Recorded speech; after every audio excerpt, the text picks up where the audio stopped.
Jesus openly confronts the hypocrisy of the religious leaders. He tells the crowd that the Pharisees teach the law but don't practice it. They burden others while doing nothing to help. They crave attention, titles, and praise but lack true humility. Jesus declares, "The greatest among you will be your servant." Then he delivers 7 fierce woes against the scribes and Pharisees. He calls them blind guides, saying they focus on minor rules while ignoring justice, mercy, and faith. They look holy on the outside, but inside are full of pride and corruption, like whitewashed tombs. At the end, Jesus weeps over Jerusalem. "I wanted to gather you like a hen gathers her chicks," he says, "but you were not willing." His heart breaks for a people who reject truth.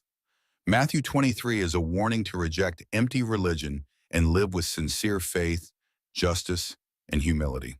As Jesus leaves the temple, he tells his disciples that not one stone will be left standing.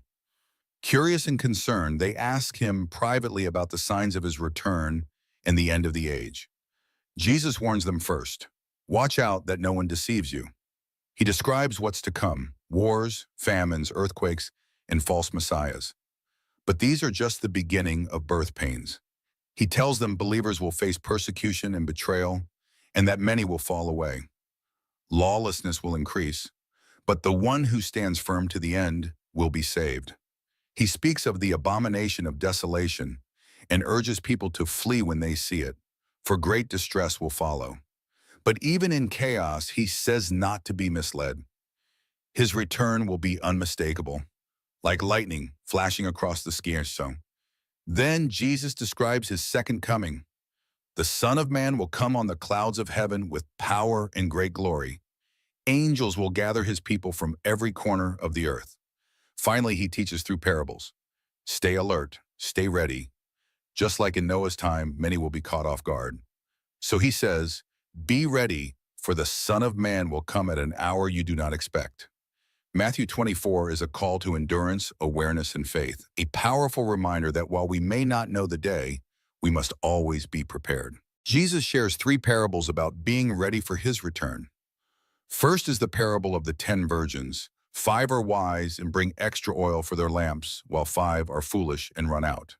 When the bridegroom comes, only the prepared enter the wedding feast. Keep watch, Jesus says, for you do not know the day or the hour. Next is the parable of the talents. A master entrusts his servants with different amounts of money. 2 invest wisely and are rewarded. 1 hides his talent out of fear and is cast out. The lesson: God expects us to use what he's given us faithfully. Finally, Jesus describes the final judgment. Like a shepherd separating sheep from goats, he divides people based on how they treated others. Whatever you did for the least of these, you did for me. The righteous inherit eternal life. The others face judgment. Matthew 25 is a powerful call to live with wisdom, responsibility, and compassion, always ready for the King's return. Jesus telling his disciples that his crucifixion is near. Meanwhile, the religious leaders plot to kill him, and Judas agrees to betray him for 30 silver coins. At Bethany, a woman anoints Jesus with expensive perfume. Some protest the waste, but Jesus defends her, saying she has prepared him for burial. That evening, during the Last Supper, Jesus breaks bread and shares wine, telling his disciples it represents his body and blood. He also reveals that one of them will betray him. In the Garden of Gethsemane, Jesus prays in deep sorrow, asking the Father if the cup of suffering might pass, but submits fully to God's will. Then Judas arrives with soldiers. He betrays Jesus with a kiss. Jesus is arrested while his disciples flee. Jesus is brought before the high priest. False witnesses accuse him, but he remains mostly silent. When asked if he is the Messiah, he answers, "You will see the Son of Man sitting at the right hand of power." The council declares him guilty of blasphemy. Outside, Peter denies knowing Jesus 3 times. As the rooster crows, he remembers Jesus' words and weeps bitterly. Matthew 26 is a chapter of betrayal, sorrow, and surrender. Jesus moves closer to the cross, faithful, obedient, and alone. Jesus is handed over to Pilate. Judas, filled with regret, returns the silver and hangs himself. The chief priests used the money to buy a burial field, fulfilling prophecy. Before Pilate, Jesus stays mostly silent. Pilate offers to release one prisoner, Jesus or Barabbas. The crowd, stirred by the leader's shouts, "Crucify him!" Pilate washes his hands, saying, "I am innocent of this man's blood." Jesus is mocked, beaten, and crowned with thorns. Then he is led to Golgotha. There, Roman soldiers crucify him between two criminals. Darkness covers the land.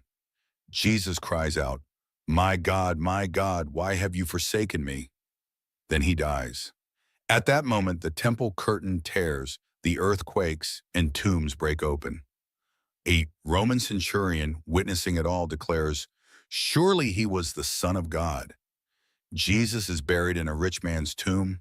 A great stone is rolled in place, and guards are posted. But the story isn't over. Matthew 27 is the heartbreak of the gospel. Jesus suffers, dies, and is buried, all for love. At dawn on the third day, Mary Magdalene and the other Mary go to the tomb. Suddenly, a violent earthquake strikes. An angel appears, bright like lightning, rolls back the stone and declares, "He is not here, he has risen." The women are filled with fear and joy. As they run to tell the disciples, Jesus himself meets them. They fall at his feet, and he tells them, "Do not be afraid. Go and tell my brothers." Meanwhile, the guards report what happened. The religious leaders bribe them to lie, saying the disciples stole the body while they slept. Later, on a mountain in Galilee, Jesus meets the 11 disciples. He says, "All authority in heaven and on earth has been given to me. Go and make disciples of all nations. I am with you always, to the very end of the age." Matthew 28 is the triumphant finale of the gospel. Jesus is alive, death is defeated, and the mission of hope begins.